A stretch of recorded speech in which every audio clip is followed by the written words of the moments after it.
Okay, so welcome back to Baruch Spinoza. Einstein was asked whether he believes in God or not, and he was quoted as saying, "I believe in Spinoza's God, who reveals himself in the lawful harmony of all that exists, but not in a God who concerns himself with the fate and the doings of mankind." Starting with the Spinoza, Spinoza thought, he believed, and in fact he argued that there is a universe which is ruled by the cause and effect of natural laws, without purpose or design. Without purpose, or keep this definition in your mind, because it is very, very important. Without having known this definition, we cannot understand Spinoza. A universe, this universe, the one in which we are living, ruled only by the cause and effect of natural laws. Whatever is happening over here, they are on the basis of natural laws, and those actions, they are without purpose and design. The actions which are taking place over here in the universe, they are actually without a purpose or design. Now, this universe, the one Spinoza is talking about, the God of this universe was a non-interventionist. It doesn't have a God, but if it has a God, Spinoza says he is a non-interventionist. He does not interfere, he does not intervene, whose essence and pervasiveness might best be described as nature. This God, the one in Spinoza's universe, the universe that's been created by Spinoza, within this universe there is one God, and that is nature. But this nature, it is a non-interventionist. It has left the universe to the people to do whatsoever they want to do within it. Okay, now given God's non-interference policy, Spinoza believed the modern state had the responsibility of looking after the common man, and the man had the responsibility of looking after himself. Now Spinoza said that this universe, it has been run by the cause and effect of natural laws, without a specific purpose or a design, and since the God has this policy of non-interference, therefore it is the responsibility of the state or of the government to look after the well-being of the people, and it is the responsibility of the people to look after their own well-being. In all this, saw freedom. Spinoza saw freedom and anticipated later philosophical and scientific developments by 2 and sometimes 3 centuries. Okay, in all this, in whatever he thought and in whatever he saw, Spinoza, within all these, he saw freedom. Freedom. What kind of freedom? He saw freedom in different levels and different grounds. But he anticipated those things in his philosophy, and later on they became the foundation for so many other branches of knowledge and for so many other people. Okay, now this is Baruch Spinoza. Baruch Spinoza was born in 1632 and was dead by 1677 at the age of 45. Despite its imposing mathematical structure, the Ethics is basically the name of his book. The Ethics was a heartfelt proposal for a better way to live, a solution to loneliness and isolation, an answer to the suffering and frustration of life. This is a Stoic text that has been quoted regarding the book of Spinoza. Spinoza had written a book which is titled as Ethics, and it has been said about that book, the Ethics, that the book is a heart-filled proposal. It is a very, very good book. That means a heart-filled proposal for a better way to live, a solution to loneliness and isolation. It had got so many things to cover for the poor people. It had got so many things to cover for the sufferings of the human beings. So all in all, this book, the Ethics, has been celebrated. That is what has been the crux of this slide. Okay, and then Baruch Spinoza, there is this very important quotation of his: "I do not know how to teach philosophy without becoming a disturber of established religion." Okay, by religion he does not mean the modern religion, or by religion he does not mean our religion. By religion he meant his own religion, but specifically and generally the prevailing beliefs of his time. He says, I do not know how to teach philosophy without becoming a disturber of established religion. And some of us know how he felt. Some of us know how he felt. We are going to find it out towards the end of this discussion. But to give you a ting of it, Spinoza was to his bones an atheist. Okay, now Benedict D. Spinoza was among the most important of the post-Cartesian philosophers who flourished in the second half of the 17th century. He made significant contributions in virtually every area of philosophy, and his writings reveal the influence of such divergent sources as Stoicism.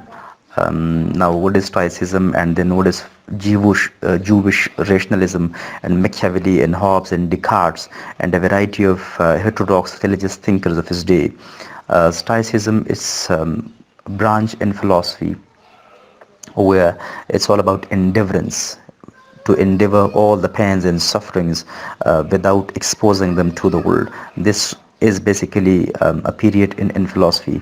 And there is then Jewish rationalism, Machiavelli, and Hobbes, and Descartes. We have already talked about Descartes. And for the rest of these things, if we keep on talking about it, our slide and its timing, it goes longer, so it's better to find a one-liner definition for them. Since Benedict Spinoza is a post-Cartesian philosopher, and since he has got significant contributions in every area of philosophy, and he has got those close links with Stoicism, Jewish rationalism, Machiavelli, Hobbes, and Descartes, and all those other thinkers of the day. Based on this reason, he is difficult to categorize as a person to a specific era, though he is usually counted along with Descartes and Lebanese as one of the three major rationalists. People believe that these three, Descartes, Lebanese, and Spinoza, they are all rationalists. But given Spinoza's devaluation of sense perception as a means of acquiring knowledge, his description of a purely intellectual form of cognition, and his idealization of geometry as a model for philosophy, this categorization is fair. Now, if we categorize him with the rationalist on the basis of his means of acquiring knowledge, because he said that sense or perception or mind is the only means of knowledge, and then his description of purely intellectual form of cognition, that yes, all knowledge, it can be brought into certainty with the help of our intellectual or mental capacity, and this his idealization of geometry. Now Descartes, he also worked in the field of geometry. We have talked about it in the previous video. Based on all these things, we can say that this man, Spinoza, was basically a rationalist. But it should not blind us to the eclecticism of his pursuits. Now, eclecticism is basically the broader range or the openness of Spinoza. Spinoza is basically more comprehensible. He is more open and he is more broader than Descartes and Lebanese. So, but it should not blind us to the eclecticism of his pursuits, his endeavors, his efforts, nor to the striking originality of his thought. His thought, it was very, very original. It wasn't copied from anywhere. He wasn't basically been influenced by anyone. So on the basis of these last two qualities, we can go against this previous opinion of calling him a rationalist. Among philosophers, Spinoza is best known for his Ethics, which is a monumental work that presents an ethical vision unfolding out of a monastic metaphysics in which God and nature are identified. Now, metaphysics is something that is beyond the physical world, and by monastic we mean to say one or single. For him, God is no longer the transcendent creator of the universe who rules it via providence. Providence simply means care or looking after, but nature itself. For Spinoza, the summary of this entire slide is, for Spinoza, there is no difference between God and nature. He says whatever is the universe is God. The universe is God and God is the universe. Everything around us, it has the manifestation, not the manifestation, it has a God within it. in the next slide, where but nature itself understood as an infinite, necessary and fully deterministic system of which humans are a part. Now what is nature? He has defined it. But nature itself, which is understood as an infinite, which cannot be measured, necessary and fully deterministic. Determinism is to pre-decide things. It is a system of predecision of which human beings are a part. Nature is as a whole. Now, as I told you, he calls nature as God. So he says it is a whole and human beings are just a part of it. So humans find happiness only through a rational understanding of the system and their place within it. Now, those human beings who just keep on living within this universe that's been resonated with God, they find happiness within it. But those people, specifically those human beings who understand this universe to be God itself, universe, by universe we include each and everything. This is what Spinoza said, that in everything around us, let it be a stone, let it be a mountain, let it be a tree, let it be a plant, within each of these objects there is God. Okay, so there are some excerpts from Spinoza, where he says the world would be happier if men had the same capacity to be silent on that they have to speak. He says if men have the capacity to be silent on what they have to speak, this world could be a very happy place. By that he means to say we do not necessarily say good things all the time. We say bad things too, but if we have the capacity to control the bad things that we say, this world could be a happy place. In the next excerpt, he says, the highest activity a human being can attain is learning for understanding, because to understand is to be free. The highest happiness human beings can attain is through learning for understanding. Now, by understanding, we mean to say when you make your learning a part of your persona, a part of yourself.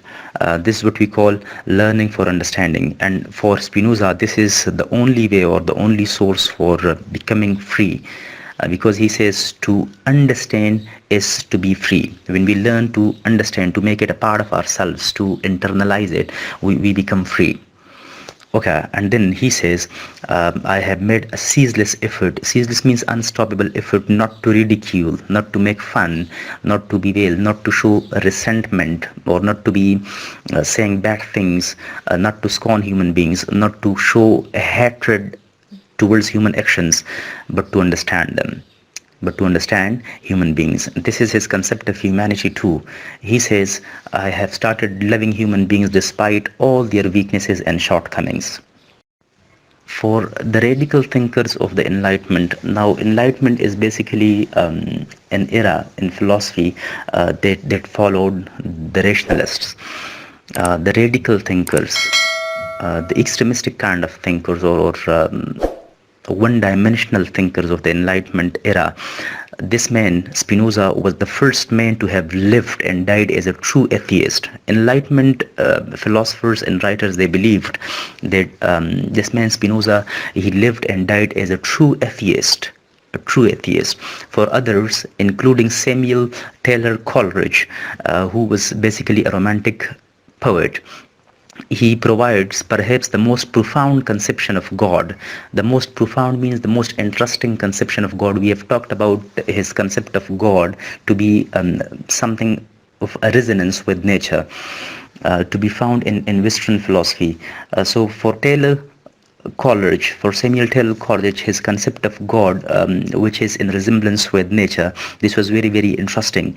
Then Spinoza was bold enough to defy the thinking of his time, to refuse the thinking of his time, yet he was too modest. Too modest means too down to earth to accept the fame of public office despite numerous offers. This refers to his modesty. He was such a modest person that he was offered professorship and some other jobs and statuses of public offices, but he has refused them all.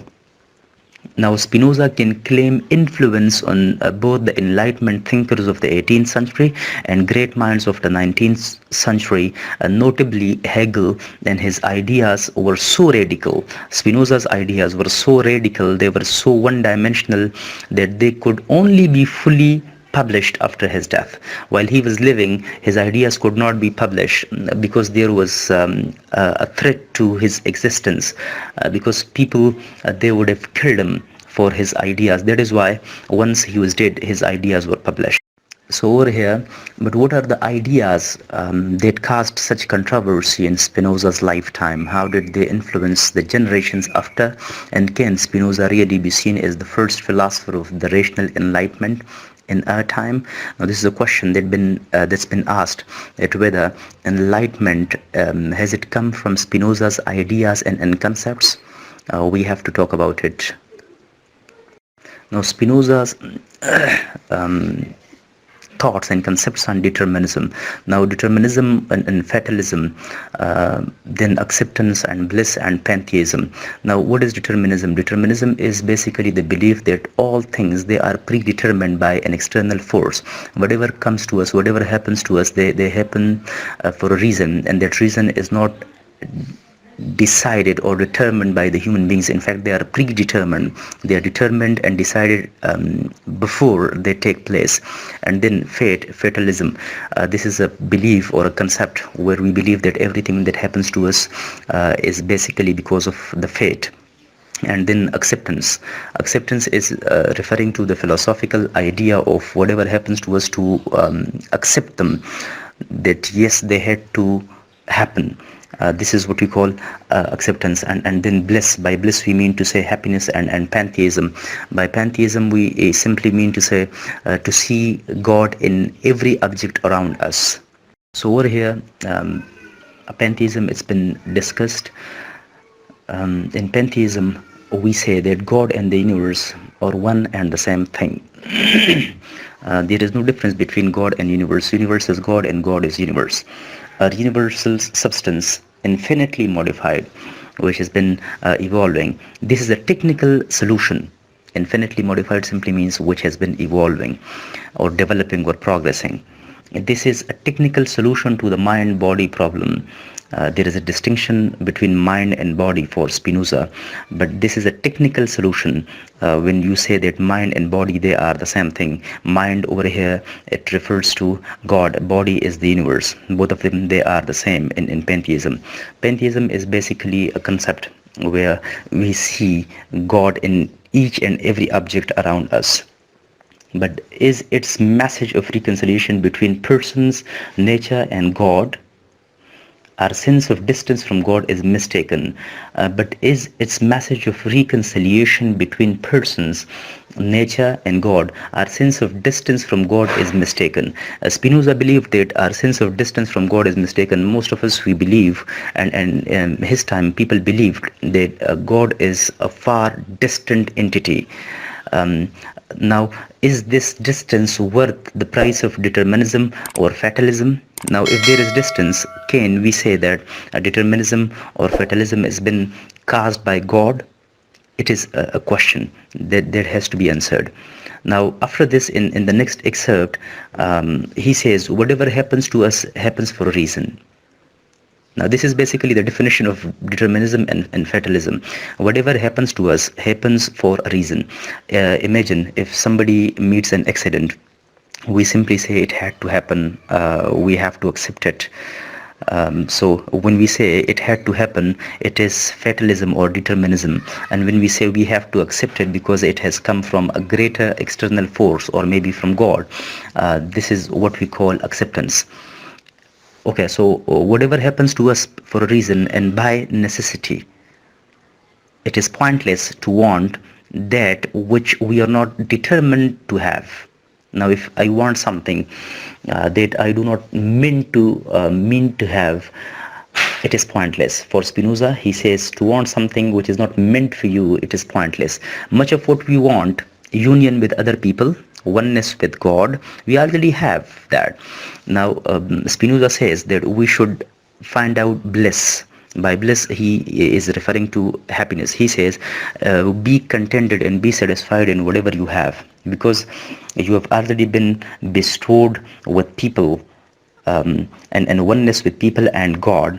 That is why you should be happy rather than being skeptical, or rather than being unhappy about this sorry state of affairs. Because for him, he says that it is pointless to want something that is not meant for you. Now, the proper philosophical attitude is acceptance or resignation leading to bliss. He says, if you accept this simple fact that whatever I have, whatever has happened to me, it had to happen. This is acceptance or resignation. Now, when you resign your own free will to God, your own free will to nature, that whatever is going to happen to me will happen or must happen. Spinoza says that this leads you to a happy and contented life. Now, the question is, does Spinoza's version of freedom sound blissful to you? This is what you have to answer. Is he appealing to you in that sense of defining happiness, how to be happy?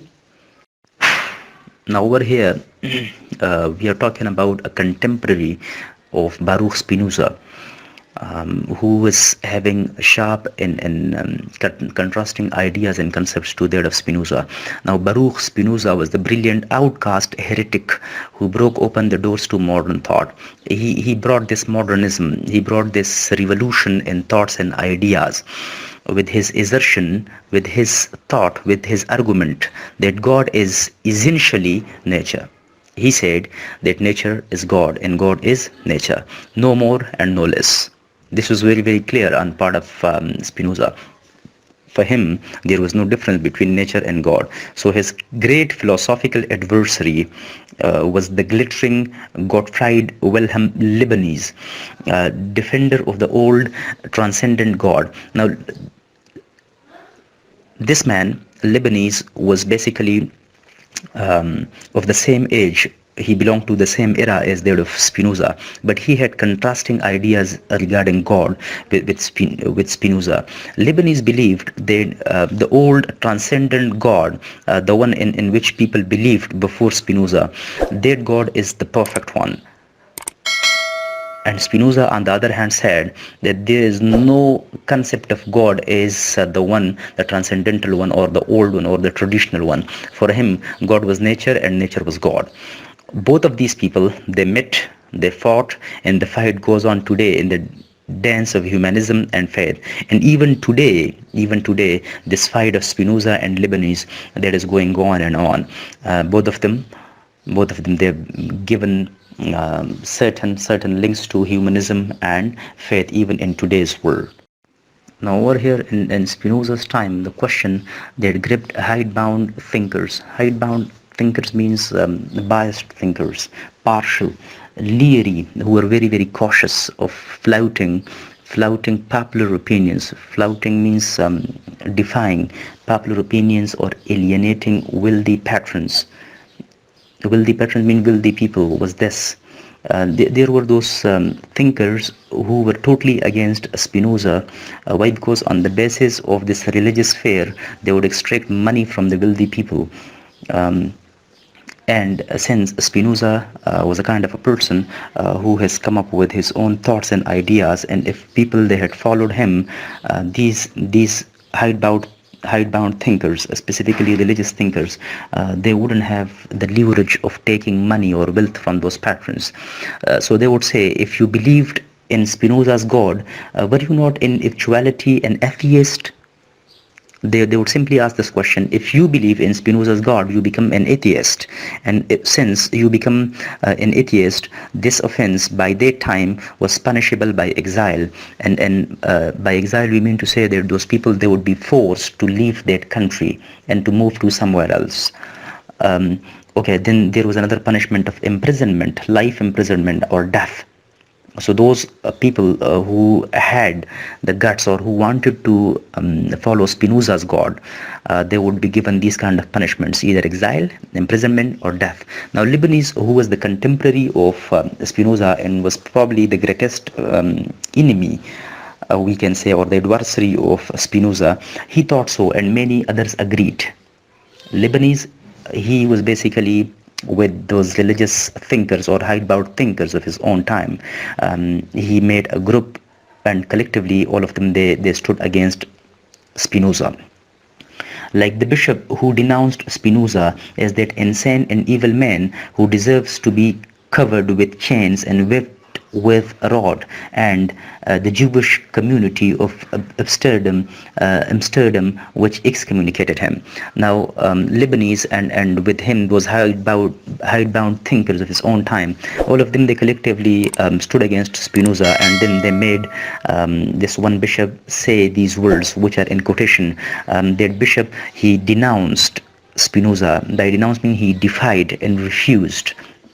Spinoza said that insane and evil man, that insane means that out of mind and bad man, who deserves to be covered with chains, who deserves to be imprisoned and whipped with a rod and be given severe kind of punishment. In the Jewish community of Amsterdam, which excommunicated him. And then this Jewish community of Amsterdam, they have excommunicated him. They have made him to go into an exile. Now there is this modern philosopher Stewart who basically carried out his research on Lebanese and Spinoza's contemporary and comparative analysis. He says that there is a mystery that grips Stewart is whether Lebanese himself believed in Spinoza's God, cribbed his teaching. Now this man, Lebanese, was a very, very good and cunning kind of a man. He cribbed the entire teachings of Spinoza. He has studied them while pretending unfamiliarity with them. He studied and got ideas and concepts from Spinoza, but then he was pretending that he hasn't learned anything from Spinoza, though deeper down he had studied Spinoza, and cynically invented his own philosophy in reaction to Spinoza's, to mask his secret atheism. And then cynically, like cynics, he has invented his own philosophy in sharp contrast or in sharp reaction to Spinoza. Now Stewart says that Lebanese himself was as much an atheist as Spinoza was, but just to have the sympathies of those people of his time, he pretended that he does not know anything about the writings of Spinoza, and he has written things just to stand in front of Spinoza, though Stewart says deeper down, Lebanese himself was a great atheist. When Albert Einstein was asked if he believed in God, the great 20th century scientist reached back to a 17th century philosopher for an answer. We have started with this, and I'm reminding you people of this once again. He said, "I believe," said Einstein, "in Spinoza's God." Baruch Spinoza was the brilliant outcast heretic who broke open the doors to modern thought with his assertion that God is essentially nature, no more and no less. His great philosophical adversary was the glittering Gottfried Wilhelm Leibniz, defender of the old transcendent God. We have already talked about it, but just for your refreshment of ideas, let's go through it once again, because this is the sole discussion of today's lecture. Defender of the old transcendent God, they met, they fought, and the fight goes on today in the dance of humanism and faith. Hear about Lebanese, Spinoza, and new telling of the fate of God in the modern world on point. There is this link. If you want to go through it, you can go and you can find that video. Now here is an interesting question for you. Is Spinoza's pantheistic bliss, we have defined pantheism in the previous slides, and is Spinoza's pantheistic bliss a form of stoicism? Stoicism is, I told you, a way of endurance. So a way of enduring and transcending an unpalatable, uncontrollable. Unpalatable means uncontrollable, unacceptable. An unacceptable reality. Do you see it as resignation or as a more positive vision of life? Okay, so in Spinoza's pantheistic bliss, by that we meant happiness. So is Spinoza's pantheistic bliss a form of stoicism, where you endure, where you tolerate everything with a smiling face, or does it have the element of transcending an unpalatable, uncontrollable and unacceptable reality, that things which had to happen will happen? Do you see it as a resignation? Do you see that human beings, they have resigned, or as a more positive vision of life? What kind of a choice do we have? If you do not resign, if you do not accept whatever is happening to us, what else do we have? What else do we have? So the question is it a more positive vision of life? This is a question that's been asked. If for you it is yes, fine. If not, we can have discussion over it.